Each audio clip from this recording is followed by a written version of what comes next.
Peter Taylor, the Lazy Project Manager, talks social project management for ProjectManagement.com, powered by PMI. Hi there, my name is Peter Taylor, but you may know me through my alter ego, the author of The Lazy Project Manager.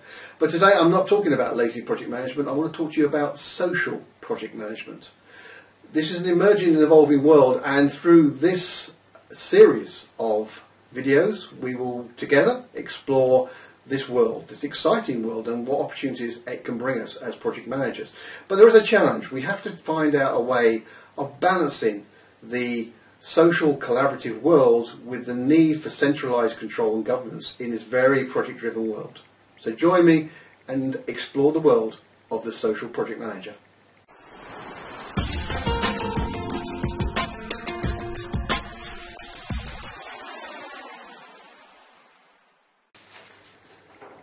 So we human beings are social beings. We come into the world as a result of others' actions. We survive here in dependence on others. Whether we like it or not, there is hardly a moment of our lives when we do not benefit from others' activities. For this reason, it's hardly surprising that most of our happiness arises in the context of our relationship with others. The Dalai Lama. An interesting thought. So in this episode we're going to look at the past, the present, and of course look at the possible social future. If we start with the past of project management, this has been explored many times, but I talk about it in a way of describing 4 phases that we've gone through in project management. There was the very early prehistory and early history evolution of project management. It certainly wasn't called project management, of course, but this is very organic. This is the incredible civilizations that grew and developed phenomenal structures around the world, the pyramids, the Stonehenge of the world, etc. Now clearly they weren't operating under project management regime, but they clearly understood some of the principles that we now refer to as project management. Project management for many begins in the 1950s, where it's very much about process and tools and all of those wonderful things that we know and love, such as critical path, etc. It came about at that point in time. And then I described towards the end of the 20th century as a period of kind of attitude and behaviour. It was taking all of those tools but applying certain behavioural adjustments to the world of project management. And if you ask me to describe project management now, I believe we're in the 4th phase. And that phase is a phase of complexity and criticality. The projects that we do, the projects that we manage now are critical to businesses around the world, and often, in many cases, I hear from project managers that the complexity of what they are being asked to manage and deliver has risen and risen over the years. And if we think about the present right now, putting that history to one side, the present right now, the world of complexity and criticality, I mean, how do people describe this? And I'm going to lean towards the words of a very famous project manager right now, Dr. Harold Kersner. And so, if you think about this is a project world of decentralised control, with planning from the bottom up and in a collaborative environment. A collaborative environment with a far more open approach and access to information and decisions, together with the active encouragement for communications at and through all levels of the project team structure for greater efficiency and team member empowerment. But to counterbalance this, there is a need of the large-scale projects to require a much stronger form of centralised control and governance in order to manage the risk and coordinate the full programme of activity, perhaps with a regulatory overhead. To summarise these two worlds, the chart you see outlines the opposing focus of the traditional Project Management 1.0 and the future Project Management 2.0, looking at control, planning, the project environment, the project structure, access to information, and the style of communication along with tool usage. But we need to understand that this is Project Management 2.0 and not true social project management. Dr. Kersner himself goes on to comment, and again, these are his words, this increase in collaboration leads to some people to believe that PM 2.0 is socialised project management. But he adds a word of caution. Although PM 2.0 has been reasonably successful on small projects, the question still remains as to whether PM 1.0 is better for large projects. The jury has not delivered a verdict yet. However, some of the publications that discuss how PM 1.0 and PM 2.0 can be combined offer promise. Perhaps in a few years we will be discussing PM 3.0. Only time will tell. So there we are. That's the past and that's the present. So I talk about the possible social future. In reality, I feel it's inevitable. You know, we have so quickly taken on board and enveloped in our daily lives the social media and social communication, social networking that's available to us. It's phenomenal what's happened in the past few years.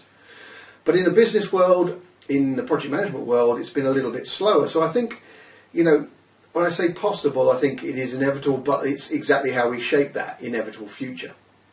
So let's start. I think there are two founding assumptions that we need to remember when we talk about the project social world.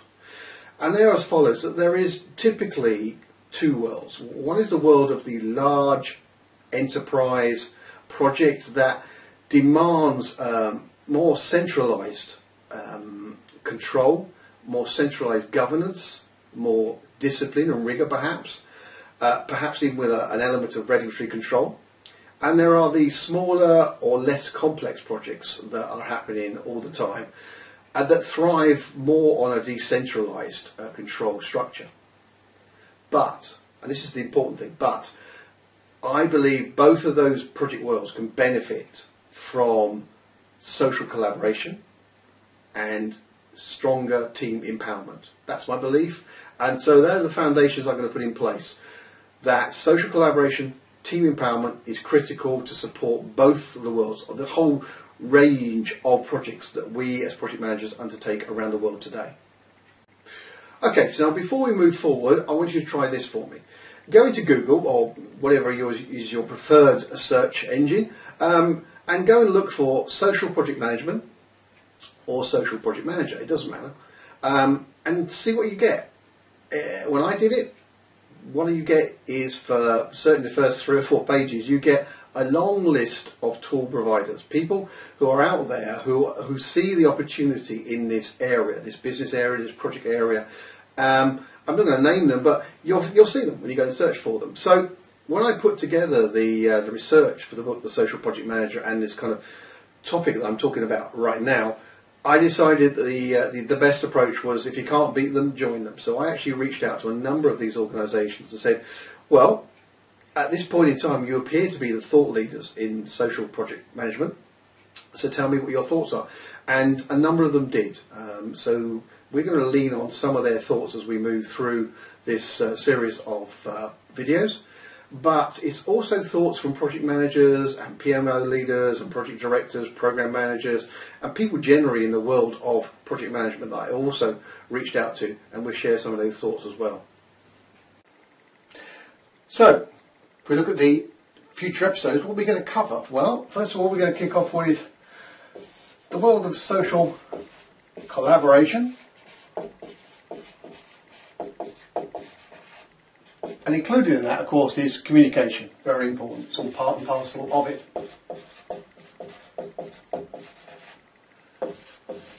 Then we're going to look at the world of the challenges. It's not easy to become a social project manager. So we're going to explore challenges. We're going to explore it for a number of aspects. The challenges of being a social project manager, the challenges of working and evolving a social project team, and kind of the challenges around that, around the project structure, the governance, the reporting, etc. And then we move on to, and I try and do this all the time,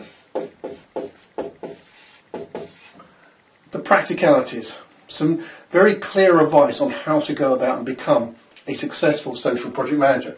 So both these two lead into the world of becoming a social project manager. And of course, all of this exists inside an organisation. So we will look at the socially mature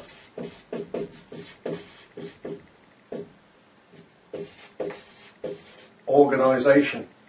What makes for a socially mature organisation? You know, to embark on this, the organisation has to support you in what you do. So it's no good just starting to do some of this stuff if there is not, as ever, the kind of sponsorship there and the fact that the organisation itself understands the value of the social world. And finally,